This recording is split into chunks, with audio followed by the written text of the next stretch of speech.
bem-vindo a mais um Verticast. Hoje estamos com a companhia maravilhosa da Estela Reguli, arquiteta, mentora financeira e comportamental. Seja bem-vinda, Estela. Obrigada, meninos. É um prazer estar aqui. Estou muito feliz da Verte, que já está com um podcast rolando, Legal. muito chique. Parte disso a culpa é sua. Ai, sim, porque eu reclamo mesmo quando a coisa não evolui.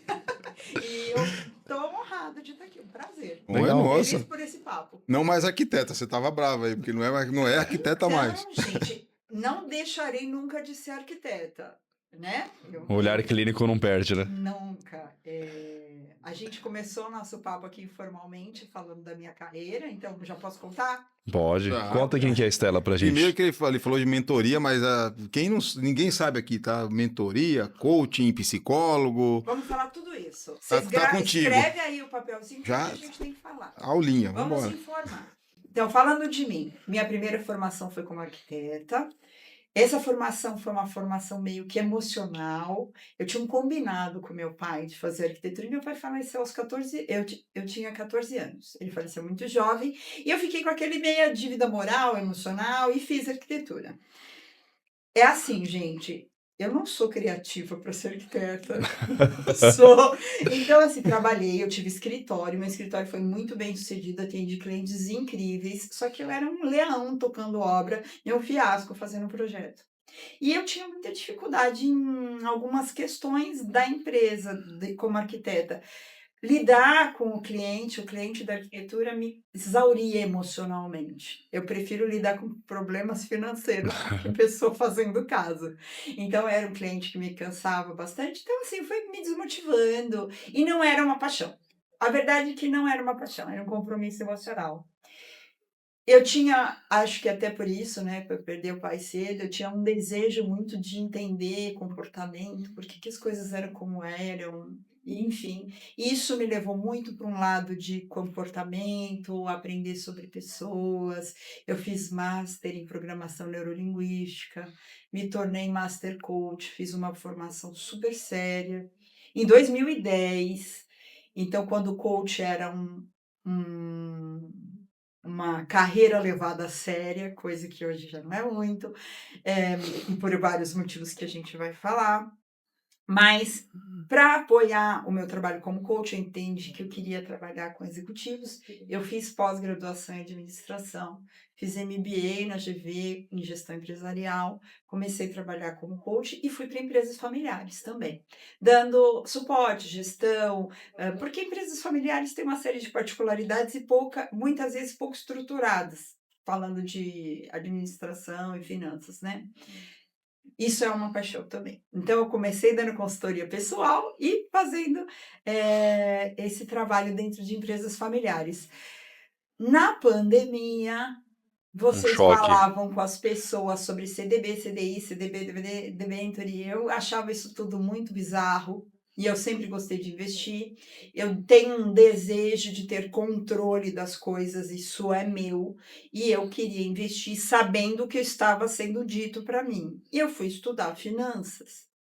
E o que eu entendi depois do meu curso? Adorei, hoje eu entendo as letras, eu entendo o que tem que fazer, só que não é esse o meu negócio. O meu negócio foi pegar todo esse pot-pourri de carreira que eu tenho e transformar num produto, porque eu percebi que as pessoas têm problemas com dinheiro, mas começando da parte emocional, comportamental.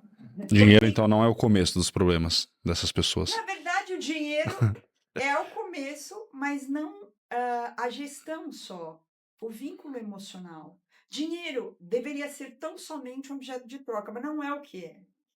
Eu não sei se vocês sabem disso, mas existe um levantamento dos Estados Unidos que boa parte dos assessores de investimento não tem dinheiro. Tem a vida financeira desordenada. Se fosse só uma questão de conhecimento de como trabalhar o dinheiro, estava resolvido. Não era isso? Não seria essa a realidade, né? Não seria essa a realidade. O fato é que antes de ter o excedente para investir, a pessoa precisa ter um bom relacionamento com o dinheiro.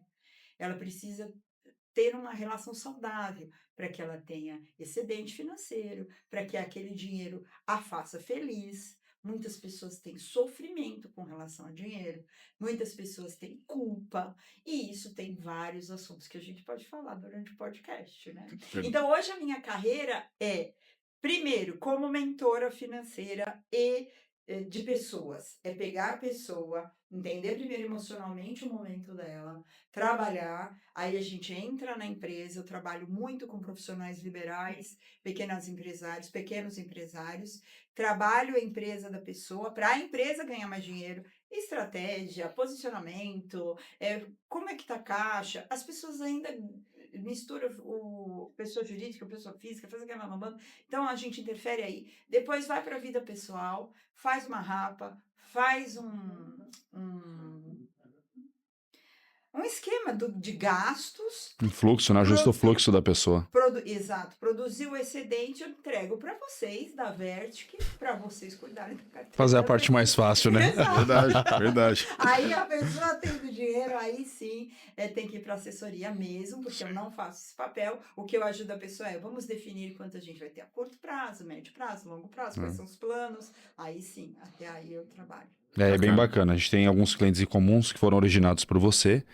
E a parte boa é que quando a gente começa a reunião com esses clientes, você participando, lógico, muitas das vezes você acaba conduzindo como cliente, porque o cliente ainda tá um pouco perdido com essa situação. Sim, Por ele, ou ele deixa tudo na liquidez, ou ele coloca tudo para longuíssimo prazo porque a taxa é melhor. sim, E aí ele esquece de tudo aquilo que está sendo construído porque ainda é novidade. sim, sim. Então, eu tenho até pulverizado muito o teu trabalho dentro do escritório com os assessores, porque na verdade o teu trabalho, no mundo perfeito, era para uma assessoria de investimento começar por este caminho. Só que a gente sabe que isso envolve cultura, envolve educação financeira desde escola, que a gente acaba sendo bastante deficitário. Parabéns pela tua formação, poxa. FEI, São Judas, FGV, PUC, Isso. só E agora, escolas de primeira ontem linha. comecei o meu curso de conselheira. E a próxima meta é trabalhar em empresas familiares como conselheira. Sensacional. Que eu acho que é uma coisa que ajuda as empresas a se perpetuarem, se estruturarem e fazer uma melhor gestão dos seus negócios. Eu já faço isso informalmente, eu tenho clientes, empresas, para as quais com as quais eu faço reuniões mensais para entender o que está relacionamento. acontecendo, melhorias, apontamento Uhum. de ações, mas eu quero entregar isso de uma forma estruturada. E aí, por isso, agora eu estou fazendo na ESIC um curso de conselheiras mulheres. Tá muito legal. Maravilhoso. Nos aguarde, logo logo é imersão, é curso junto, é treinamento junto, é palestra junto. Você é Vertic, tá? A Eu Vertic... adoro dar palestra, adoro dar treinamento. Um produto que eu lancei pouco tempo, por causa de uma cliente, é um treinamento para os funcionários de inteligência financeira. E eu já recebi Legal. feedback dela, É? porque eu conheço. Sim, é uma cliente também. E ela gostou? Falou que foi maravilhoso. Falou que a conversa das pessoas, você também conhece. A conversa das pessoas no ambiente corporativo é outra. Ah, que legal. Ela falou, é muito louco, porque eles hoje assistem uma matéria ou recebem lá no Instagram uma matéria. Eu antes provavelmente nem olhava para aquilo, porque não tinha tido essa experiência de conversar a respeito. E hoje essa matéria fica circulando em discussão ali boa parte do dia. Olha que gostoso. Você deixa de falar de Big Brother, você É deixa isso. de falar de assuntos que não têm relevância, importância, ou que não somem, para falar de alguma coisa importante. E por que é legal ter essa primeira provocação? É lógico que num treinamento de 6, 8 horas a pessoa não vai virar nenhum especialista. Mas o simples fato dela mudar essa chave já faz com que ela aprenda mais. E ela continua aprendendo. O nosso cérebro, ele não dá atenção para aquilo que ele não tem uma pastinha dentro. Nosso cérebro está cheio de pastinhas. Essas pastinhas têm os conhecimentos que a gente já teve contato. Se você não teve nenhum contato com finanças, que é o que acontece na maioria das famílias, Sim. as pessoas não falam de dinheiro, elas não aprendem como gerir dinheiro, não aprendem se gasta. Muitas vezes se só discute sobre dinheiro, tem briga nas casas. E quando você traz isso para uma naturalidade, que também é um assunto que as pessoas não falam de dinheiro naturalmente, né? E precisa ser natural. Não existe vida sem dinheiro, verdade Sim. é essa. Quando dentro de uma empresa você traz essa naturalidade, você começa a explicar para a pessoa, você abriu a pasta, você já colocou uns assuntinhos ali, e aí ela sente o interesse de seguir. Todo mundo? Não, nem todo mundo, mas boa parte das pessoas seguem. Eu amei fazer esse treinamento, foi muito legal. Planta, né? Eu tive a minha primeira experiência com gestão de pessoas foi em 2018. Tinha 29 anos. 29, nem 30 anos. O Guilherme também, antes dos 30, já era gestor. E aí, naquela tentativa de entregar resultado, mundo corporativo, você vive de resultado. Você não vive de formação, de beleza, né? E um gestor muito inteligente me falou uma coisa. Deixa o Excel um pouco de lado. Comece a estudar pessoas. Porque minha formação inteira foi, entre aspas, no Excel. É finanças, é não sei o quê, M&A, fusões, aquisições. E só uma certificação que eu tenho que abre mais os olhos para planejamento financeiro envolvendo uma família, uma empresa, ou seja, ela abre o lado humano. Daí eu fui tentar entender um pouco a cabeça do investidor. E depois estou falando de 2018, a gente está quase 10 anos dessa brincadeira, estamos 7 anos na frente. Hoje, eu falo bem para o nosso cliente, até mesmo para o nosso sócio colaborador aí na Vertic, a gente não trabalha para o objetivo financeiro final só. A gente quer entender primeiro qual é o objetivo. Depois desse objetivo, o que eu posso fazer para você atingir? Se o teu objetivo for, na minha opinião, um objetivo supérfluo, vou dar um exemplo. Quero comprar uma casa lá na praia. É óbvio que provavelmente não vai ser o melhor dos investimentos onde eu vou botar o dinheiro e tirar mais dinheiro. Investimento é isso, você quer botar dinheiro e tirar mais dinheiro. Mas é esse o teu objetivo? Meu trabalho não é julgar. É só te alertar, te dar os caminhos e trabalhar para te ajudar a atingir esse objetivo. Ou seja, menos Excel, mais pessoas. É isso aí. Eu brinquei esses dias numa entrevista que a gente deu. Se a Estela quiser comprar a bolsa dos sonhos lá na Quinta Avenida... Na Hermes. Exato. Eu não vou conseguir explicar para ela que essa bolsa não vai gerar dinheiro no futuro. E olha que foi o que mais valorizou nos últimos 10 anos. Artigo de Então, luxo. Deveria ter comprado umas duas, três. Vocês falam, tá bom? E existe uma subjetividade quando se fala de investimento. Por quê? Eu não sei se essa bolsa, primeiro, vai fazer ela ficar mais feliz, mais autossuficiente, mais empoderada, provavelmente vai trabalhar mais, e se trabalhar mais feliz, mais empoderada, vai ganhar mais dinheiro, essa bolsa vai sair na urina. Então, essa inteligência que eu vejo que muitos profissionais de mercado, seja ele um assessor, um coach, um mentor, que a gente já vai explicar para a gente as diferenças, eles normalmente não tendem a ter essa sensibilidade. O que é para você importante, não é para mim. Eu sou o cara que vou tentar te ajudar, igual médico. O médico me receita que eu não posso beber, fumar e comer demais, senão eu vou ficar gordo e vou morrer. Eu faço se eu quiser, mas ele me alertou. Ele vai me ajudar a atingir os meus objetivos dentro das minhas condições. Não é mais ou menos isso, Estela, que você faz? Uma pessoa me contrata, você não pode julgar, você no seu papel dentro da Vertic. Mas quando uma pessoa me contrata, ela me contrata para eu julgá-la. A nossa barreira é mais limitada. Então, hoje a pessoa tem um estilo de gasto que talvez não esteja dando o resultado que ela queira. Ela acha que a bolsa vai fazer com e talvez não esteja rolando, né? Só a bolsa não está dando bom. Então, quando eu sou contratada, como meu trabalho é entender emocionalmente a pessoa, inclusive é onde rola a bolsa. Né? A bolsa realmente faz parte do... E, gente, faz parte. Para muita gente é imagem pura. Ela tem que estar com a bolsa, ela tem que estar com o relógio, ela tem que estar com o cabelo. E é isso. E se faz parte, vamos seguir. É isso o caminho. Muitas pessoas usam isso como uniforme de trabalho. Exato. Nós aqui, terno. Principalmente dependendo do ciclo de relacionamento. Exato. Então, e do público que você quer atingir. E isso também, posicionamento, é uma coisa que eu trabalho muito. Você não quer atender um público A se você não tiver os sinais do público A. Porque não vai rolar. Não conecta, né? Não vai rolar. A pessoa não vai te dar credibilidade. Certo? Eu lido com dinheiro, com a percepção de valor das pessoas. Se eu não estiver passando a percepção de valor, eu não vou conseguir me conectar. Aquela pessoa não vai confiar em mim. E assim... eu preciso analisar aquilo que a pessoa faz. Muitas vezes ela está se subposicionando para aquilo que ela quer, né? E aí ela precisa, sim, talvez de uma bolsa, né? Ou de uma carteira, ou antes era uma caneta, hoje já não faz mais o menor sentido, mas um iPad ou alguma coisa que passe modernidade. A gente tem uma série de códigos que informam. Psicologicamente, o seu cliente compra a sua imagem. E não me vem com essa de que não, a imagem... Não, gente, imagem é importante. A pessoa te julga em 3 segundos. Afinal de contas, é isso que eu falei, a primeira impressão dos 3 segundos.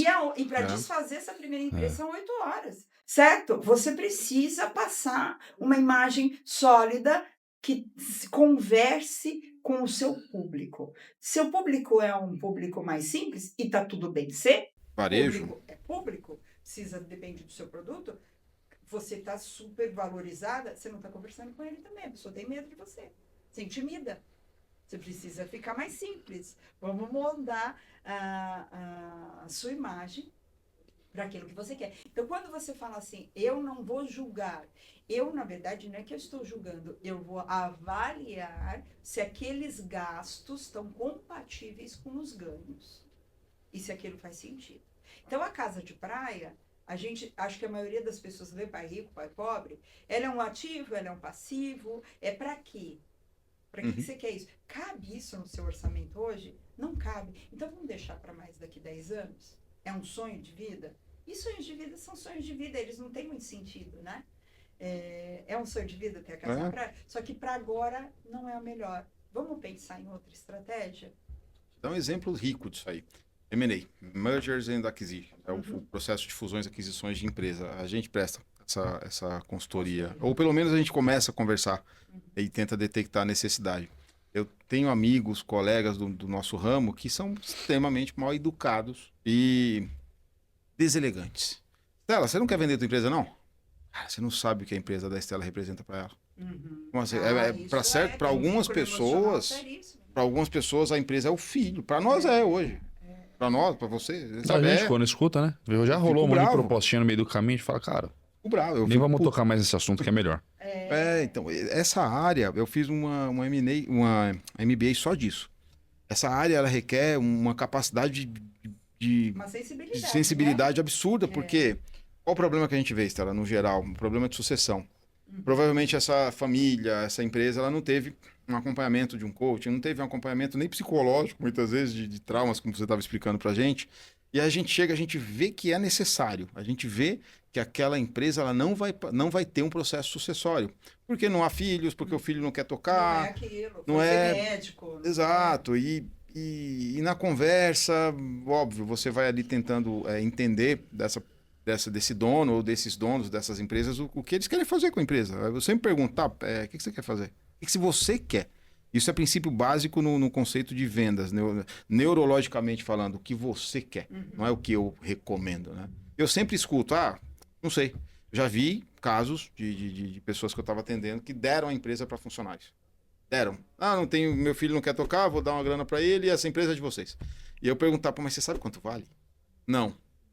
Aí sim você precisa de uma assessoria mesmo, assim, a gente precisa conversar. Mas o que você está falando de entender o dinheiro não só como dinheiro, mas como riqueza, como valor. Dinheiro não necessariamente são os valores da pessoa, é isso, é conversar. Será que realmente você quer vender tua empresa? E se quiser estar no passo, se quiser, aí sim entra um trabalho técnico, que é o nosso. Sim. Mas esse trabalho emocional ele tem que ser feito. Sim. E aí eu te falo com convicção que 99% dos profissionais do mercado não estão preparados. Não, estão preparados para te ligar e oferecer alguma coisa, mas não para te entender. É porque, na verdade, vender, para mim, é uma arte. E mesmo no mercado financeiro, é uma arte. E qual é a grande dificuldade dos artistas de venda? Não ouvir. E é para você vender qualquer coisa. Desde o produto financeiro até uma bolsa, uma roupa, uma casa, um carro. A pessoa, ela quer mostrar o que ela tem. Se ela parasse para ouvir o que o outro tem para dizer, ela ia dar o que o cara quer, né? Não o que eu tenho para vender, é o que você quer comprar. Eu faço o meu discurso a partir da sua emoção. Então, é tão mais simples você perder não, investir o seu tempo ouvindo o outro por 2 horas que seja, dependendo do quanto você vai vender para essa pessoa, 2 horas é nada. Você passa para ouvir, deixa a pessoa falar. Vai falar, as pessoas gostam de falar, deixa ela falar. Ela falou, você vai responder a partir disso. Pegando um link do que a pessoa falou, você apresenta o seu trabalho. Vai ser tão mais fácil vender, porque ela já aceitou. É mais prazeroso. Ela que te contou o que ela queria. Na verdade, ela te fala a solução que você precisa, ser produto ou serviço. Isso. Então você vai vender com muito mais facilidade. Ela vai falar assim, ótimo, nossa, você acertou o que eu queria. Não, ela que falou o que ela queria, você só falou para ela o nome. No nosso módulo de curso de vendas, a gente vai ter um curso de vendas, a gente vai colocar uma matéria chamada elegância e educação Uhum. para vendas, porque isso é elegância e educação. Eu falo para a rapaziada, você ouvir o que a pessoa tem para te falar antes de você dar uma opinião e dar tua palestra, é elegância e educação. Não é nem, E não é eu vou nem te falar técnica. também estratégia, tá? Você Exato, pode usar isso exato. como estratégia, porque a partir do momento que você ouviu, a hora que você for replicar, você está sendo assertivo Isso na vida, né? para tudo. Não só nos negócios. Inclusive no relacionamento, com Exato. qualquer pessoa que seja. Se você se permite ficar quieto um pouco, se controlar e escutar o que o outro vai responder, você pode evitar, inclusive, um conflito. Responde em cima do que ele falou e pronto. Às vezes acaba ali, porque muitas das vezes as pessoas brigam, mas elas têm um ponto em comum. Elas divergem algum e tem algum. Isso é estratégia de Sim. negociação, gente. As pessoas divergem, mas tem um ponto de encontro. Enquanto você ouve o outro, você acha o ponto de encontro, vai nele. E aí você consegue derrubar objeções. Eu fiz uma pergunta numa entrevista uma vez, a pessoa desistiu. Eu Da- perguntei, você da quer vaga? da vaga? Porque estava no banco que a gente trabalhou por último aí. Era uma vaga de transição de carreira, então essa pessoa ela vinha para o mercado financeiro, mas ela tinha que vir de um segmento de vendas de artigos de luxo, vendas complexas. Uma coisa é vender para varejo, tirando pedido, né? Outra coisa é vender um artigo de luxo. É vender Coca-Cola, né? Quando eu fui comprar Não essa vende caneta sozinho. aqui, o vendedor não me vendeu. Ele me entrevistou para eu comprar essa caneta aqui. Tem toda uma vida. Exato. Quando Um o cara me pergunta. relacionamento com a boutique. Exato, ele me perguntou, eu comprei mais uma carteira, quantos cartões de débito e crédito eu usava e se eu usava cartão físico.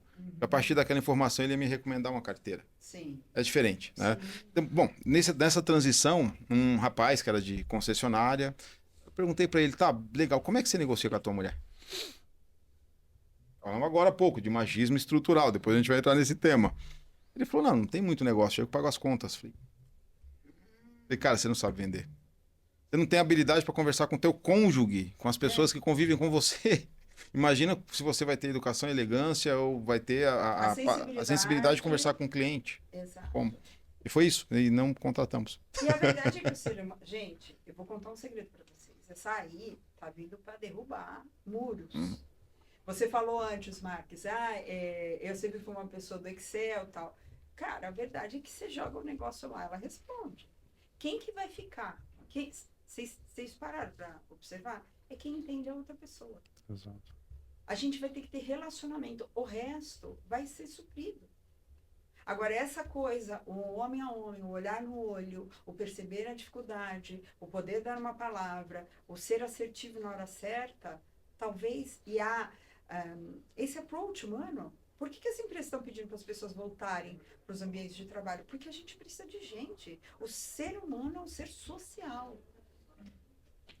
Nós, pessoas, precisamos de pessoas. E saber lidar com a pessoa é o que vai fazer as pessoas progredirem. Até essa grande diferença dos outros seres, né? Exato. A sociabilidade. Exato, a sociabilidade, o que faz de nós os humanos. Exato. Teoricamente, quem domina. Quase todos, pelo menos, né? Exato. No teu processo de coaching aí, se já quiser de repente explicar pra explicar gente o essa quê? diferença, porque você falou agora das empresas trazendo para o presencial por conta do natural humano de ter o tato com outro humano.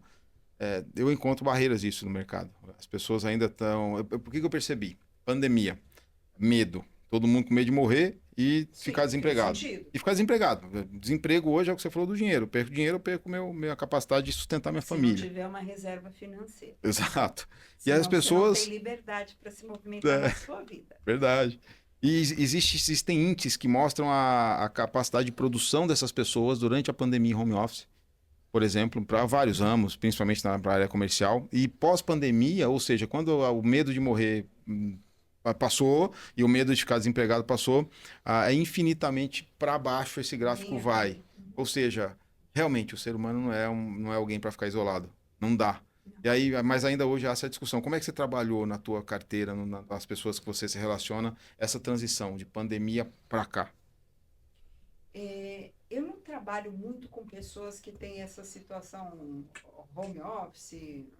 Empresas no geral. Então, a minha sugestão é sempre trazer equipe. Não precisa ser 100% do tempo, até porque eu acho que ter essa flexibilidade com a equipe, eu acredito muito em meritocracia. eu não sou uma pessoa que acredita que uma equipe deva ser julgada ou avaliada por tempo de trabalho. Ah, a pessoa 3 horas da manhã está no celular, está trabalhando. Não, para mim isso não é uma avaliação válida. É resultado. Se você trabalhou 2 horas por dia e conseguiu o resultado, meu amor, parabéns. Tá dando Você é o certo. melhor Tá funcionário dando certo. que eu queria na minha vida. Queria mais 20 igual você. Então, o que a pessoa sozinha faz? Ela cai em produtividade. Ela cai. Por quê? Porque ela dispersa, ela começa a ver bet, ela vai ver outra coisa para vender em paralelo. Então, essa é a minha visão. Essa falta de energia, de troca, de entender o que está acontecendo, de estar ali no presente, ter aquele papo reto com o gestor. Oh, vamos fazer um negócio aqui agora, eu estava enrolando uma ideia agora. Em casa você perde isso. Você perde. Então, minha sugestão para as empresas, tenham um modelo híbrido. Eu acho que funciona bem. A pessoa tem uma liberdade. Porque, gente, a verdade é uma só. As pessoas precisam ter um momento que ela vai no médico, ela precisa ter um momento que ela consegue ir no banco. No banco é meio esquisito. Hoje em dia não mais. Eu tenho 50 anos, eu me atrapalho com essas coisas. Mas ela precisa ter um momento que ela faça alguma coisa para ela, né? Então, acho certo ter algum momento em casa, se possível for. Tem lugar que não é possível. Sim. Né? Um médico não consegue, se ele não fizer um trabalho virtual, ele não consegue, ele tem que estar ali para operar, ele tem que estar presente. Agora, se for possível, ok, tem algum dia ou outro que a empresa flexibilize, mas a presença, para mim, faz toda a diferença. Porque o crescimento profissional é bem diferente, né? Sim. A gente fala muito isso. Assim, eu estava como gerente geral num banco, no período de pandemia, o Marcos também, em agências distintas. E o banco tinha a cultura que os gerentes de relacionamento iam 2 vezes por semana para o banco. Nós íamos todos os dias. E aí muita gente falava, pô, eles não enxergam você como humano? Não, porque você tem que estar ali equilibrando todos os pratinhos. Eu, sinceramente, achei maravilhoso. Porque eu não tive nenhum tipo de problema durante o período de pandemia, porque a gente estava o dia inteiro caçando tanta informação, levando tanta solução, apaziguando tanto problema, que não deu tempo. Talvez se eu tivesse ficado em casa por um período maior e tivesse saindo da rotina, ainda crescendo das incertezas daquele período, talvez teria estado um problema. E aí quando a gente olha para o banco que a gente trabalhava naquele período, depois de uns 2, 3 anos, um pouco antes da gente sair, 2 anos depois, eu estava conversando até com o gestor e ele falou, cara, que incrível, né? Porque as pessoas que ficaram mais aderentes ao plano de negócio presencial, principalmente os gestores, ele falando ali da regional dele, tinha 13, 14 agências, ele falou, cara, Gui, você não tem ideia do tão quanto vocês evoluíram. Até porque foi um momento que exigiu muito jogo de cintura, muita agilidade Resiliência, mental, constância. resiliência por vários momentos. Você tá com medo de Exato. de pegar a doença e ter algum treco, né? Mas, ao mesmo tempo, você tinha que lidar com o cliente também, tava com medo. O mercado doido. Tua família com medo em casa. Exato. Então, você criou casca. A verdade é essa, gente. Toda vez que a gente se expõe a uma dificuldade, você cria casca. A gente falou disso também. Sair da zona de A gente conforto. ficou mais de 1 hora falando antes de começar. Foi melhor. A gente já falou. Tem um podcast off e o on, né? É verdade. E aí agora essa diferença, assim, não é comum, acho que não só nós, mas muita gente confunde. Muito. O que é o coaching, o que é o mentor, o que é um psicólogo. Muita gente fala, não, larga tudo isso aí, Psiquiatra, vai no Que psiquiatra. aí já vai para outras esferas que gera uma grande confusão, né? É uma ignorância, assim, do ponto de vista até educacional da nossa parte, da parte do geral. Assim, eu queria que você explicasse pra gente. É uma ignorância do ato de ignorar mesmo quais são as explicações, né? Mas é comum, ninguém sabe mesmo. E as coisas foram se vulgarizando, andando, ninguém sabe quem faz o quê. Vamos lá. Uma pessoa chega pedindo ajuda. Essa pessoa está no dia de hoje. Se ela tem um problema com o passado dela, que esse passado está refletindo num hoje problemático, essa pessoa precisa de uma ajuda psicológica. Quando ela vai a um psicólogo, esse psicólogo vai fazer uma análise se ela precisa de uma ajuda psiquiátrica. Medicamentosa, talvez. Né? Então, uma pessoa que está com muita ansiedade, uma pessoa que está com depressão, né? Ela vai precisar, já está com borderline, você precisa avaliar. Então, quando uma pessoa chega para mim, eu, Estela, ainda não falando de coaching e mentoria, mas falando da psicologia e psiquiatria. A pessoa chegou, ela está com um problema emocional que tem uma raiz passada, ela precisa de ajuda. O psicólogo vai ouvi-la. O psicólogo não vai prescrever.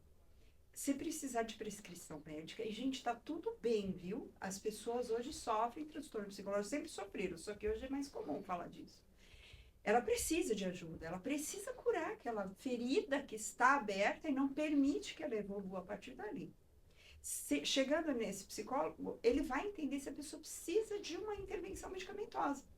Porque muitas vezes a depressão, o seu corpo parou de produzir fatores muito importantes para você sair daquela depressão, certo? Uhum. Então, muitas vezes você vai precisar de uma intervenção medicamentosa. E também está tudo bem. Tá tudo bem. Se você tiver bons médicos, eles vão te sugerir exercícios físicos, uma alimentação legal, e isso vai te ajudar. E além da medicação, isso vai te ajudar a sair do seu problema. Estamos hoje aqui com a pessoa. Essa pessoa quer progredir, ela quer sair de um ponto A para um ponto B. Ela pode ter um coach, um mentor. O que o coach faz? Desculpa. Ela trabalha a pessoa ouvindo a pessoa e provocando a pessoa para que ela dê a resposta. O coach, ele não vai falar faça A, faça B ou faça C. Ele vai ouvir a pessoa e sugerir. O que aconteceu com o coach? Gente, é uma profissão muito maravilhosa. O ensinamento que um coach tem é de fazer a pessoa perceber o presente dela, onde ela está hoje, ela enxergar onde ela quer estar amanhã, porque muitas vezes a pessoa está confusa com relação a essa trajetória, e traçar estratégias para chegar lá. Qual é a estratégia mais confortável para o Marcos chegar a abrir todo o projeto que ele tem de educação financeira? Né? Então, o coach, ele trabalha isso, sair de um ponto A para o ponto B. Muitas vezes o coach vai trabalhar algum problema passado, emocional, só que não um problema que causou dano físico, né? Um emocional que seja patológico. A pessoa está traumatizada, teve algum problema ali que precisa dar uma resolvida, a gente sai daqui, onde a gente está hoje, para onde a gente vai. O coach faz isso, tá? Direciona. O mentor é uma pessoa que tem experiência naquilo que a pessoa precisa. Então, você, Marx, contrata uma mentoria de uma pessoa que já abriu um curso. Ela vai te falar, Marx, faça isso, faça aquilo, contrate rede social. Ela não vai ficar questionando tudo que você tem que fazer para você chegar onde você quer. Ela vai te dar o caminho, ela vai te explicar, ela vai te mentorar. Eu, Estela, tenho formação de coach, hoje trabalho como mentora. Eu consigo separar? Não, gente, eu fui treinada. O coach, ele tem um treinamento que é o de ouvir muito. Até é aquilo que a gente está falando do vendedor. Um coach é um bom vendedor, porque ele tem que ficar ouvindo a pessoa. Para ele intervir de forma assertiva. Intervir aonde? Aonde tem os pontos emocionais, aonde a pessoa vai conseguir perceber por que ela ainda não fez. Então, é um treinamento muito sublime. Por que vulgarizou o coach? Isso me entristeceu muito, até por isso eu já nem uso mais isso, essa nomenclatura, mas eu não tenho como... Assim como eu sou arquiteta, não tem como entrar no ambiente e não julgar, eu sou coach, eu não tenho como falar com uma pessoa e não usar técnicas. Afinal de contas, você foi capacitada, né? Exato, não é o nome que você quis usar aleatoriamente. Fazendo isso, né? Ajudei muito o executivo fazendo isso. E foi muito progresso que a gente teve junto. Então, é uma metodologia que funciona. O problema no Brasil é que muitas coisas se vulgarizam, viram paletas mexicanas. Então, abriu-se pessoas que fizeram formações, abriam um cursinho de final de semana de life coaching, ensinava os outros a fazer 10 perguntinhas, que são o princípio básico, sem nenhum fundamento, e a partir daquela perguntinha ficava dando esses emocionais sem fundamento, coisa rasa, sabe? Você pode? Gente, vamos ter clareza nas coisas. Nem todo mundo pode tudo. Sim. Sim. Né? A gente não pode ter esse nível de ingenuidade, esse nível de até bobice, né? Você tem que sorrir sempre, estar feliz sempre. Quem é que está feliz hoje, gente? Trump está O que está acontecendo? A felicidade de todo mundo. Aí vem a China, bate do outro lado. Vocês devem estar numa felicidade incrível hoje, né? Você deu exemplo do Michael Jordan. Todo mundo querendo tirar dinheiro. Curva de juros estressada. Exato. Quem que tá... Não. Felicidade é um momento que se constrói e não é constante. Se você estiver feliz sempre, você não percebe que você está feliz. Você não está nada. Você está apático. A felicidade é uma construção. Então você precisa ter momentos neutros para ter momentos felizes. Você precisa ter momentos tristes para ter momentos felizes. Tá? Então, esse modelo de coaching que acabou banalizando uma profissão que é super válida. Eu fui clara? Se eu não fui, vocês me perguntam. Michael Jordan, o exemplo que você deu, maravilhoso. Você tem 1,20 m de altura, você quer jogar basquete? Não dá. Tem como, você tem limitação você até física. vai conseguir jogar o basquete, mas você não vai ser o Michael Jordan. Né? Você vai conseguir acertar a cesta. Né? Eu, como arquiteta, vamos trazer um exemplo real. Eu sou boa em tocar obra, mas eu não sou uma pessoa que tem aquela criatividade. Eu convivi com arquitetos e convivo, porque são meus colegas até hoje, que a pessoa bate o olho e já vai. Eu não sou assim. Então eu tenho que entender essa limitação. Por mais que eu treine hoje, eu tenho uma bagagem cultural gigantesca, eu amo arte, eu vejo, só que eu não mudou, eu sou igual, eu sou muito boa em coisas que eu sou boa, mas o que eu não sou, eu tenho que ter humildade de saber que, ok, se eu precisar fazer um projeto, eu vou fazer, mas ele não vai ser excelente, ele vai ser ok. Verdade, a gente estava falando do mundo acadêmico com alguns convidados que são professores de sala de aula mesmo, e eles falam, o professor ele tende a saber de tudo um pouco, mas aprofundar mesmo, não é em tudo, você vai aprofundar Um tema específico, 3 né? coisas, sei lá, uma coisa. E é legal ser bom demais. A gente brinca muito no escritório, na formação ali da rapaziada. Você tirou 10 em matemática e 6 em português. Você vai estudar o quê? A matemática. Eu sou bom aqui, cara. Português não é legal. Esse é um problema da educação. Nossa, um problema muito sério. Aliás, se fosse só isso, estava bom. A gente foca naquilo que a pessoa não é bom para deixar todo mundo médio. Padronizado, é padrão, padrão cultural, então, né? O que a gente tem hoje? Uma população medíocre. Doente emocionalmente. Medíocre. Né? Então você é bom em matemática e você tira 5 em português. O que eu faço com você? Deixo a matemática junto com todo mundo, os que tiram 5, os que tiram 2, você vai junto. E o português a gente faz uma linha de reforço. Você chegar no 7. Então o que você nem se desenvolveu em matemática, você não, que é uma potencialidade sua. E ok, eu acho até que você tem que fazer aulinha de português e ficar 7, até porque a gente tem que falar corretamente. E isso também é um problema da educação hoje, as pessoas não sabem falar, muito menos escrever. Agora, a matemática, que você tinha um brilhantismo, uma capacidade de desenvolver, você ficou ali junto com quem tirou 5 e ficou no 7,5 e você ficou no limbo. Não, isso é legal o negócio da grade, porque eles falam que a gente vive num sistema de cadeia. A criança entra às 7 horas da manhã, que não combina até a pré-adolescência. Esse não é o melhor horário cognitivo para as crianças, exato. O ciclo dela vai começar a funcionar de fato efetivo depois das 10, 11 horas da manhã. Então não faz sentido você pôr a criança às 7 horas da manhã numa sala de aula. E aí deu intervalo, eu toco o sino, ela sai para comer com fome ou não. E aí ela volta e continua a grade aula, tocou o sino, ela sai de novo. Então a gente já começa a ser muito pré-moldado desde pequeno, sem mesmo se importar com a afinidade de cada um. E aí a gente se questiona por que as pessoas vivem nesse limbo financeiro, nessa vida mais ou menos. Porque pouca gente se destaca.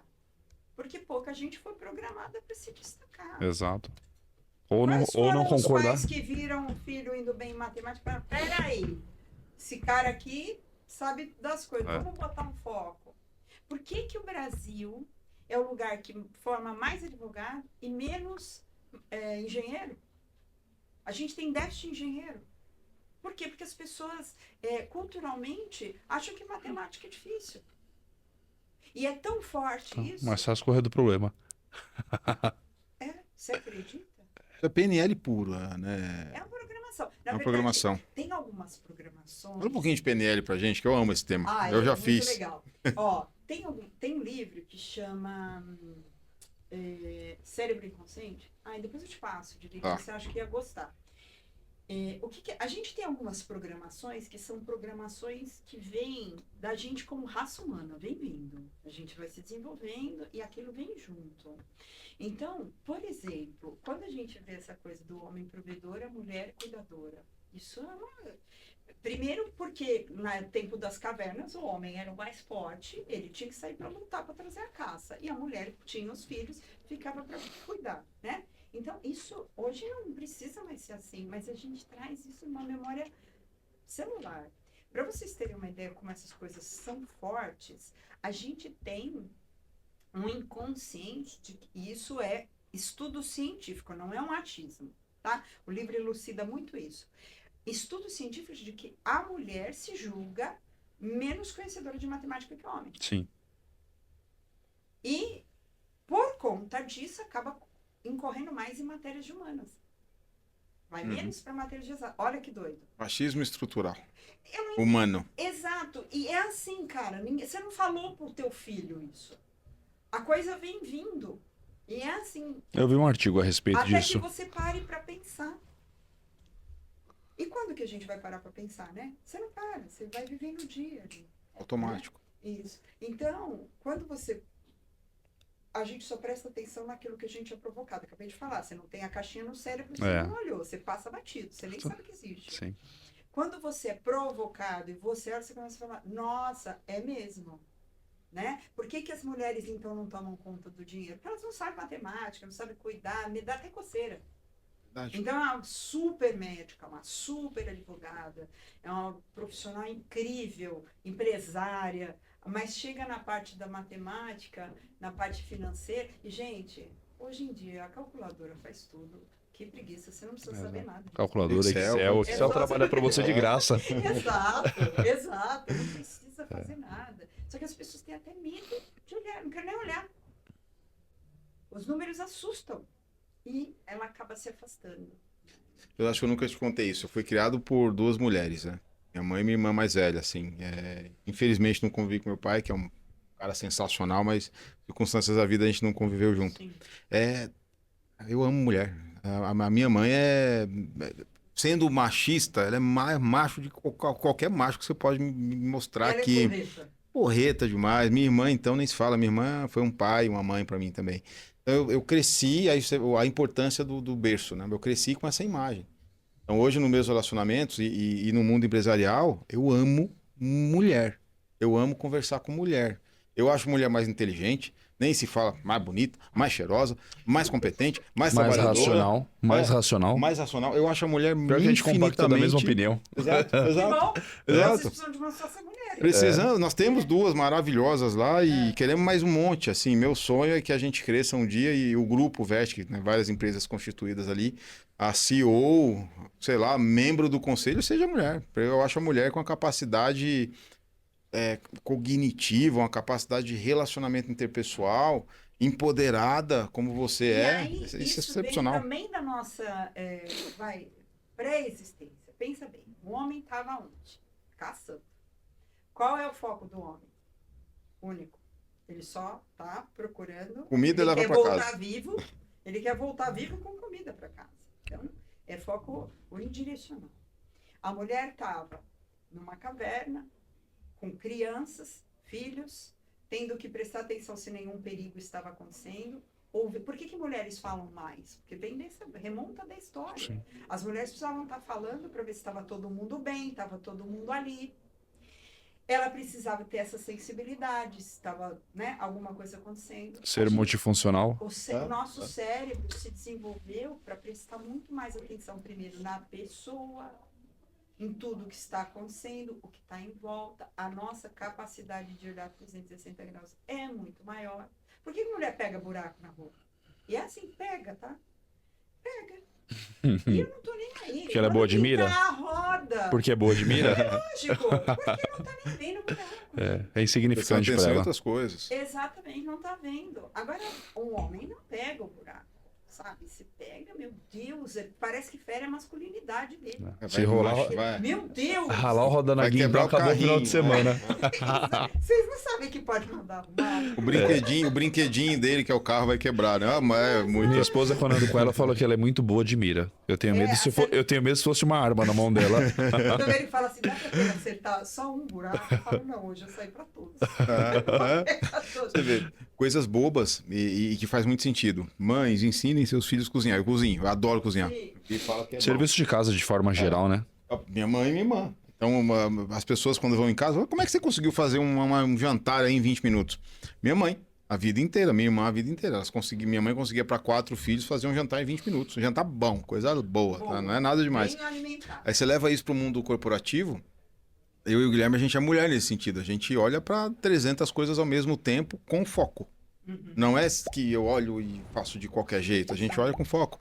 Por isso que a mulher ela tem essa habilidade. Acho que o mundo, eu não sei, eu posso estar viajando aqui, tá? Mas se a gente entrar em princípios filosóficos, religiosos, históricos, geopolíticos, a mulher parece, na minha opinião, que ela foi colocada em certas situações subalternas na humanidade de propósito. Tipo assim, não deixa não que vai dar ruim pra nós, entendeu? Não deixa essa galera aí subir não, que não deixa votar, tem que casar e apanhar do marido, só deixa em casa cozinhando. Ganhou, né? A força bruta.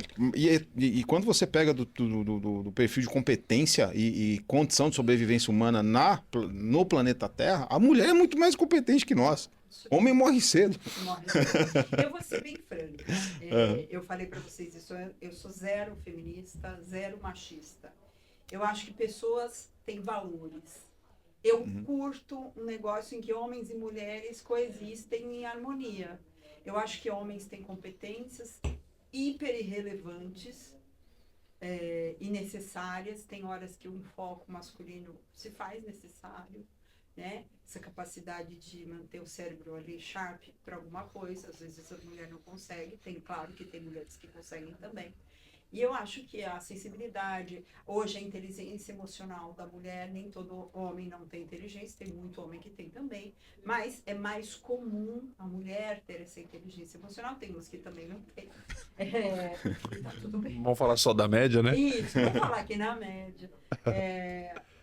Essa somatória é rica. Eu vejo essa somatória como sendo rica. Sabe? A gente precisa chegar no meio comum. É a mesma coisa dessa competição de geração X, Y, Z, W. Tem bons ganhos em todas. Claro que a gente é de uma geração que está tendo que aprender a conviver com situações que a gente não sabe nem o que fazer, né? Agora, tem muita coisa que essa garotada tem de bacana e que a gente deveria aprender. A gente estava falando de preconceito, de coisas estruturais. Hoje eu acho que esses jovens derrubaram muitas coisas que para nós eram inaceitáveis, né? E eu acho isso legal também. A gente precisa evoluir. Tem a parte positiva, né? Parte evolutiva. Né? Então, nós temos que ser analíticos, não é tudo uma graça, não é. Mas vamos também dar um pouco de crédito para aquilo que é bacana, né? Muita coisa. Eu gosto muito, acho que mulher tem um valor incrível, acho que mulher falha demais em muita coisa. Eu trabalho majoritariamente com mulher, eu trabalho homens também, mas a maioria é mulher.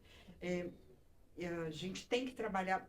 A mulher foi muito cerceada ao longo da humanidade, foi, talvez pelos motivos que você deu mesmo, né, historicamente. Aliás, tem vários motivos. Cleópatra. Sim. Eu acho que a tentativa ali de deixar a mulher se libertar, ela fez o estrago, então aprende de novo. Então, a gente tem mulheres em história que são fantásticas, né, e não precisam ser no presente, pessoas fazendo acontecer coisas incríveis. Só que a gente historicamente foi mais cerceada mulher, vocês sabiam que a calça jeans da mulher não tinha bolso? Sabe Também por não. quê? Porque ela não tinha dinheiro, ela não precisava de bolso. Caramba. Né? As mulheres começaram a trabalhar no período pós-guerra. Interessante, hein? Porque não tinha mão de obra masculina, então elas foram para fábricas. Mas como o dinheiro era dado para o marido, não era para ela, ela não precisava de bolso. Calça feminina passou a ter bolso nos anos 50.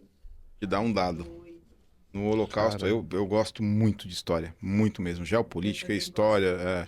E eu todo lugar que eu vou, países, minha mulher fica brava. Eu não visito os locais mais. Eu, claro, visito, eu vou. Eu fico caçando museu para ir. O Holocausto. Tem um artigo escrito por um alemão, não vou lembrar o nome agora, que ele sobreviveu, um judeu. E ele colocou que o que mais impressionou ele durante todo o processo do Holocausto, que as pessoas que mais suportavam trabalhar naquelas condições, com fome, frio, e bom, tudo que a gente já sabe sobre o Holocausto, uma coisa triste assim, eram as mulheres. o homem ele não aguentava tanto, ele não tinha tanta resistência como a gente, mulher. assume, vocês não aguentam. A gente é dor, frouxo, né? a gente é frouxo. É. Não, gente, é mole demais da conta. Eu pensei que ia morrer fazendo uma cirurgia de apêndice. A Letícia teve 2 filhos. Foram 4 pontinhos só. Gente, muito mole. É verdade, é verdade, é verdade. Você vê, então tem, a gente quer fazer a nossa parte, via Vertical ou via qualquer negócio que a gente faça junto, assim.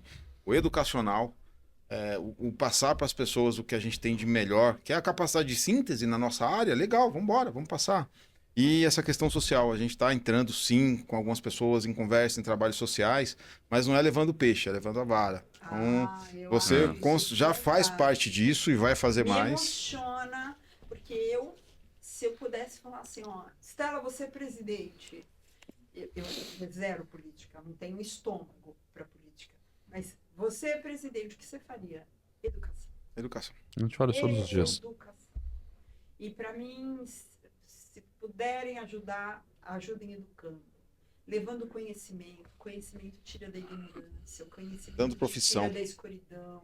Te dá um jeito de ganhar dinheiro. As pessoas, quanto mais aprendem, mais têm capacidade de ganhar dinheiro, de fazer escolhas acertadas. Então, assim... Expande até a consciência para interpretar o dia a dia, né? Sim. Independente do que a pessoa... estudei mercado financeiro, mas eu trabalho com chão de fábrica. Cara, dali você vai tirar proveito. Ônus não vai ter. O máximo que pode acontecer é você não usar tanto a informação, mas é um crédito. E é teu. O que você sabe, ninguém te tira. Exato. E conhecimento é poder. Esse é assim, ó. Eu tenho muitas lembranças positivas do meu pai, mas tem uma que é assim, é matadora, minha filha, o que você sabe, ninguém vai tirar de você. O resto você pode perder, pode acontecer coisas, e a gente não sabe aquilo que a vida vai nos presentear, né? Agora, o que você sabe, o que você aprendeu, isso Sim. ninguém te tira. E outra coisa, hoje, quem tá preso em um único conhecimento, tchau, tá morto. Tá morto pro mercado, tá morto pra vida. Exato. A gente tem que aprender, tem que entender. Ontem eu tava naquele chat, tem gente que não custa. Ele te dá medo, né? Você coloca o negócio, ele já te responde, cria aí relatório, e você fala, não gostei, beleza, vamos para outro jeito. Na sua linguagem. Em segundos. Em segundos. Impressionante. Então, assim, acorda. A vida tá muito doida aí fora. Você precisa aprender. Algumas habilidades são inegáveis de necessárias. Comunicar bem, saber se relacionar. E para isso, gente, a gente precisa de educação. Sim. Educação de base. Nós conversamos com o Alan Gani, comentarista de economia da Jovem Pan. Foi nosso professor, então, apesar ele tá famoso agora, mas ele era só o professor da gente, assim, no passado. Aí a gente perguntou para ele, pô, mas qual o problema? Ele é um educador, antes de ser comentarista. E aí, qual o problema da educação no Brasil? Ele falou, nenhum. Tem dinheiro, cara. Dinheiro sobra, tem muita grana para educação no Brasil, só que é investido errado. E aí a gente tem um analfabetismo funcional, a gente ainda tem um analfabetismo na ponta, um percentual assim bem alto, para um país de um tamanho de top 10 economias no mundo nos últimos 10 anos. Ter essa margem de é vergonhoso. Sim. Então está investido errado. A faculdade, tem muita gente entrando em faculdade da Unisquini e saindo ainda analfabeto funcional, ou seja, aquela pessoa que lê um texto e não entendeu. Que é o analfabetismo funcional de escala no Brasil, né? Ele não entendeu uma página de um texto. Ele não consegue sintetizar. Exato. Então, tem grana, sim. E a gente é do mercado financeiro, a gente sabe, tem muito dinheiro nesse país, sim. Ninguém ninguém tem a economia que a gente tem, ninguém vende o que a gente vende, ninguém fatura em PIB o que a gente fatura e não tem dinheiro. Só que é investido errado ou desviado de forma errada, assim, no final das contas. Então, essa é a opinião dele e a minha também. E poucos sabem, assim, a gente tem conhecimento porque a gente tem um excelente contador, cliente, amigo, que a gente troca muita informação. Mesmo para quem hoje não tem uma escola, uma faculdade, não tem algo educacional do zero, mas tem desejo de construir e criar um projeto, tem incentivo fiscal tributário. Sim. Cara, não existe porque não é feito e o que é feito de maneira incorreta. E é o que a gente tem falado bastante. Poxa, adianta na Paulista eu colocar um carro da GCM ou da Polícia Militar a cada quarteirão? Quanto que isso gera de custo para o governo? É um custo infinito. Você não tá... É um custo infinito e contínuo, porque você não está resolvendo um problema. Você está tomando uma atitude ali de curto prazo que no máximo você vai minimizar o fogo. Você não vai apagar esse fogo nunca. Porque do nosso ponto de vista, o principal pilar, antes da segurança e da educação até, da segurança e da saúde, é educação. Se você educar bem, essa pessoa provavelmente no futuro não vai roubar. Ela vai buscar um meio mais consistente de ganhar recurso. Ela vai se capacitar a chegar a um ponto de cuidar da saúde da população. E aí a gente acaba construindo uma cadeia. A Coreia do Sul fez isso. A própria China, a gente estava batendo um papo Ela hoje. investiu arduamente em educação e hoje se tornou uma Exato. potência, né? Então, é um ponto que acho que foge das nossas mãos, assim, de, né, do to-do. Não tá tão e, próximo, né? não tá tão fácil para nós aqui corrigirmos, mas eu vejo como sendo um compromisso meu. Onde existe educação, eu gosto de estar ali, porque e educação de base também, as crianças precisam aprender. E hoje é muito difícil, porque a gente já vem de uma formação de pais que não têm educação, né? E o nosso país, infelizmente, ele tem uma infra, um jeito de ser, que a gente acaba beneficiando quem está ali sem educar, né? Então a gente hoje está prendendo pessoas que não querem trabalhar, porque tem o benefício da Bolsa Família. É muito triste, né? Sim. É muito triste, porque a gente podia estar num outro patamar. Mas ok, eu acho que é uma discussão social que vai nos levar para viajar aqui, e a gente tem coisas assim para o público para falar, da parte de vocês, da nossa. Vamos lá. Eu acho que o processo, assim, só para fechar o assunto, é tentar sair do meio automatizado. E aí, a provocação que a gente fez semana passada. Estamos no meio automatizado, a gente sabe qual que é o problema, a solução, não, infelizmente, não está na nossa mão. Mas e você? O que você está fazendo para a sociedade? Isso. Qual que é a tua contribuição? Tanto que a Essa é a gente, minha pergunta. nós recebemos um convite para um projeto de um cliente nosso, amigo. E, cara, a gente aceitou. A gente vai entrar num projeto bem bacana, assim, mas educação de base mesmo, de rua, num lugar que Isso, acolhedor, é sobre isso. que de fato não é troca de Tipo valor. Ayrton Senna, tem Exato, não é troca de valor, é troca de experiência ali, de fomentar uma vida melhor para as pessoas. Então, assim, uma provocação para quase todas as empresas. Da tua parte, o que você está fazendo? Exato. Porque sentar ficar reclamando num carro blindado, morar num prédio bacana com uma puta segurança, sair do prédio para dentro da tua empresa onde tem segurança também, fica um pouco fácil, né? Apesar que assim, Não tá fácil. não é Eu acho que desmérito, não é nem foi isso. construído. Eu acho que assim, não é nem só isso, Gui. Ok, se você for avaliar, não tá fácil, cara. Tem cabimento uma pessoa ter que andar de carro blindado, tem cabimento a pessoa ter que viver indo de uma porta a outra porta, um portão com medo. Não tá legal. Sim. Nem para quem está ok, que você tem um jeito de se proteger, não tá legal. Não é legal. Né? Então tem que ser feito alguma coisa. Agora, assim, o que cada um de nós faz? Eu acho que isso é um compromisso pessoal mesmo. A gente lá em casa sempre tem essa... Porque assim, eu não sei, eu vou contar uma... Vamos inserir contexto, Vamos. vamos inserir neurologia. Vamos abrir nisso aí. abas. O seu cérebro, ele, para ganhar dinheiro, ele tem que ter duas coisas que se balanceiem dentro dele, né? Você tem que ser generoso e você tem que ser caridoso. Vocês sabem a diferença? Superficialmente. Não. Vamos lá. O caridoso, o que que faz? Ele dá o dinheiro, ele ajuda na caridade. Então, você precisa fazer isso, porque você precisa passar mensagem para o seu cérebro que se você tiver em caridade, você vai receber. Que isso é uma roda virtuosa. Então, sempre que você dá, isso é positivo para você, para sua cabeça. Gera um Então, prazer, né? Isso, né? Quantas vezes a gente já ouviu as máximas? Eu me sinto melhor do que quem está recebendo. Eu me sinto bem por dar. E a gente precisa disso. Não é só religioso. Neurologicamente, você precisa disso. Tá? E você passa a mensagem para o seu cérebro de que existe algo que provê. Né? Se faltar, vai prover. E o generoso é aquele que dá para quem não precisa. A pessoa não está precisando, mas você vai ajudá-la, vai dar um presente, vai fazer alguma coisa. Você passa para o seu cérebro uma segunda mensagem, mesmo que eu não precise de mais de nada, eu ainda recebo. Então, são dois mecanismos muito positivos. Então, gente, está ajudando o seu amigo que está começando um negócio, ele não está passando dificuldade, mas se divulgar o negócio dele, isso é generosidade. Você fazer um negócio com ele, você se una quem está perto de você para fazer as coisas prosperarem, todo mundo prospera e ser generoso. E você também se beneficia com isso. E o caridoso. Cara, Você quer sair na rua e ter paz. A coisa que eu mais sinto aqui no Brasil, a gente não consegue andar na rua. Eu gosto de andar, eu gosto de ir na padaria a pé, eu gosto de fazer as coisas a pé. Eu tenho medo. Eu não vou. A minha mãe fala que vai na padaria a pé, eu fico monitorando ela para o buscador. Mãe, chega na padaria. Mãe, voltou na padaria. Travou o buscador. Ah, gente, isso é paranoia. Isso é muito doido. Isso não é vida. Verdade. Né? Então, eu acho que a gente precisa começar a pensar não só na gente, no todo. Por quê? Porque nós nos beneficiamos. Até por egoísmo. Sim, é verdade. Verdade, verdade. O meu médico, né? Você conheceu agora o Dr. Marcos lá do Tatuapé. Ele é gastro. Ele conversou com a gente também. Médico, ele está estudando a escola Messes. É uma escola aqui no Brasil que fala da economia austríaca. É o conceito de economia. Por que ele me explicou? Que ele mais gostou no contexto? Economia humanizada.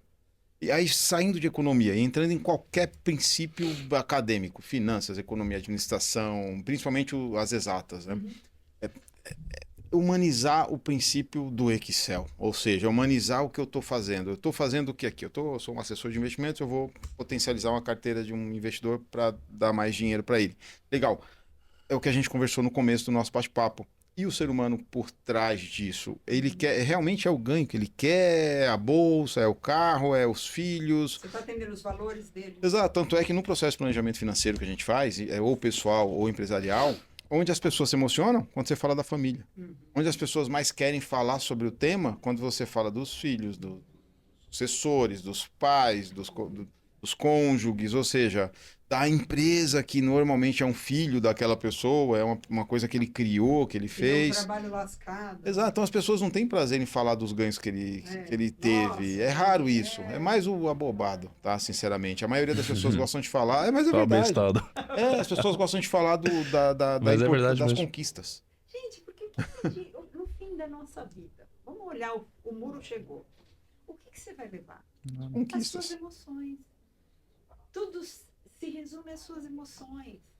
Com o que você se emocionou? O que te magoou? Quem você ainda não perdoou, que você precisa perdoar para ficar em paz?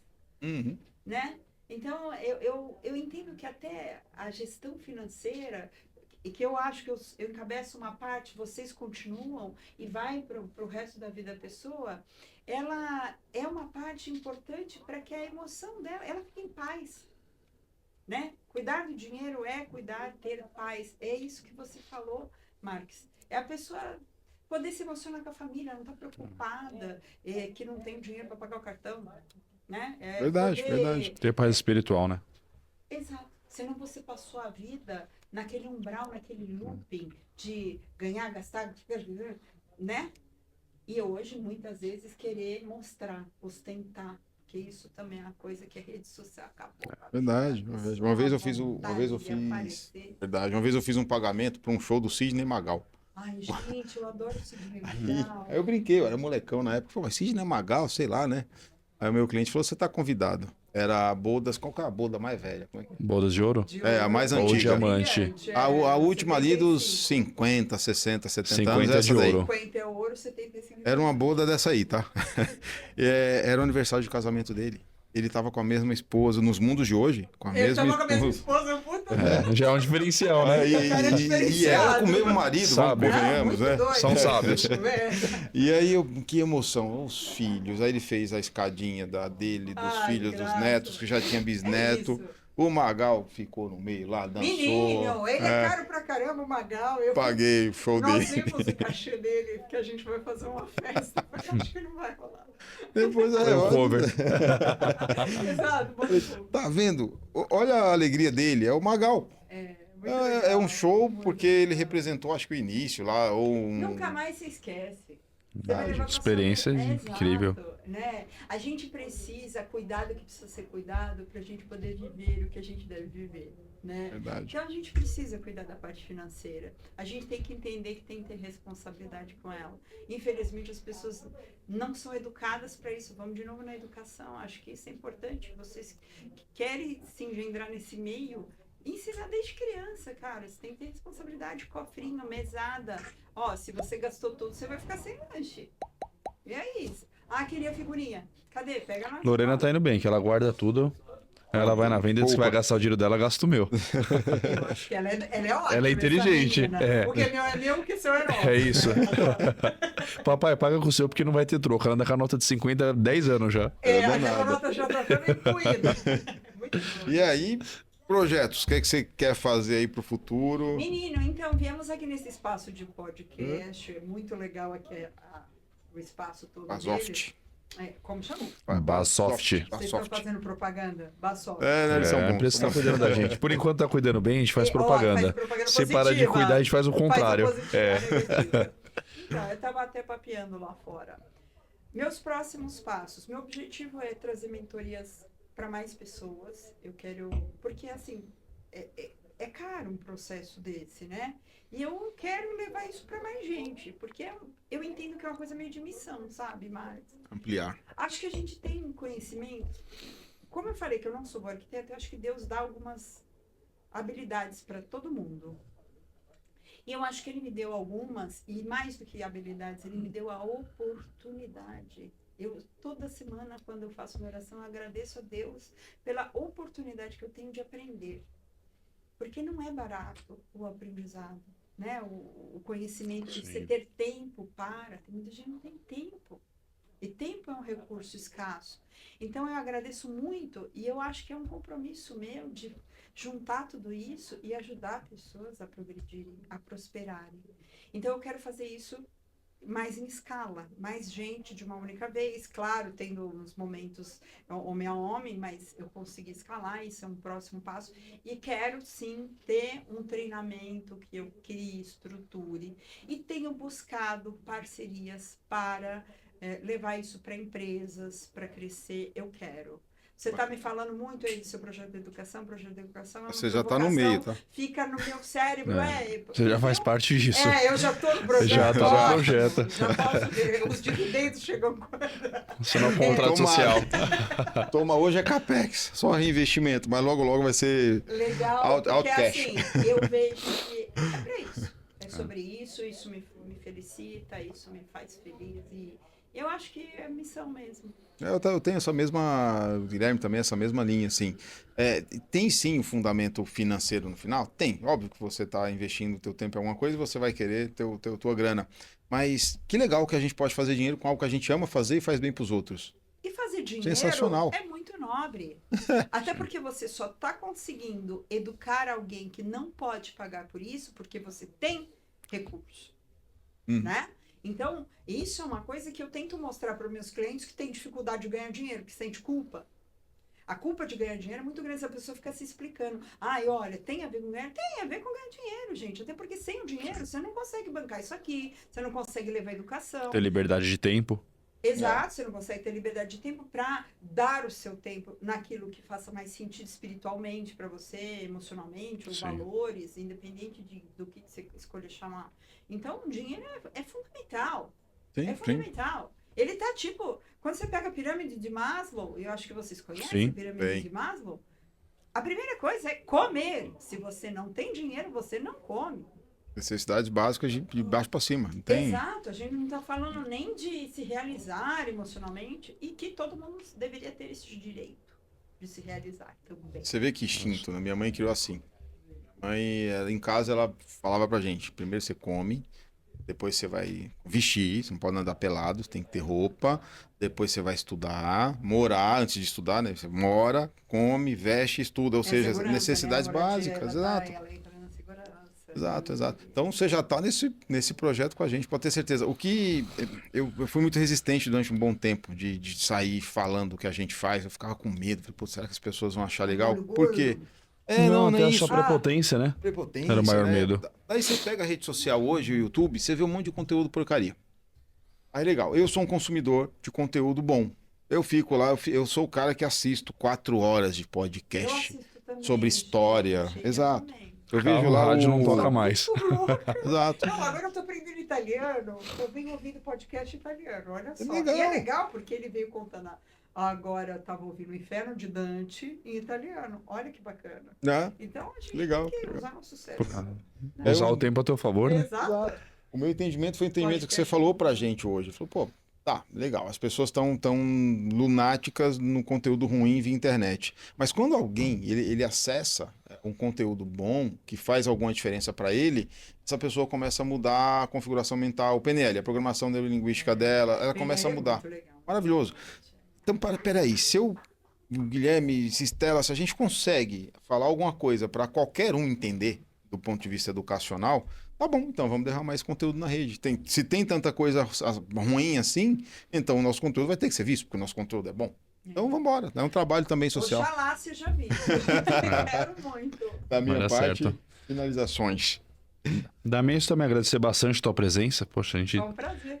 nos, Estamos aqui há horas falando. nos né? conheceu. O podcast nós durou umas 4 horas, só que só filmou acho que uma e alguma coisa, né? Mas, cara, assim, super admiração por Estela profissional, ser humano, esposa, pela tua família como um todo, e uma honra Obrigada. ter você aqui hoje e você introduzindo o nosso projeto, que tem o foco final é o mesmo. Que é, cara, levar conhecimento, disseminar de forma não precificada o conhecimento para todo mundo que estiver ao nosso redor, ajudar que essas pessoas evoluam de alguma forma, seja financeira, seja nas tomadas de decisões e até mesmo dentro da sua família. Obrigado mais uma vez pela Um tua prazer. presença. Foi muito agradável, foi leve. Falamos de muitos assuntos. Tem muita coisa para A falar. gente abriu muita janela, não sei se É. fechamos todas, mas se não fechamos, a gente fala outra vez, outro dia para fechar. E vai ter um link embaixo da página com a tua rede social, com a nossa, Legal. pra galera mandar pergunta, Sim, sugestão, fica à vontade, até porque a gente já fica à vai ter outra vontade. agenda marcada para breve e a gente volta com esses temas. Tá joia. Prazer, Maravilha. meninos. Obrigada. Obrigado. Obrigado, Stella. gente. Até mais. Obrigado, pessoal.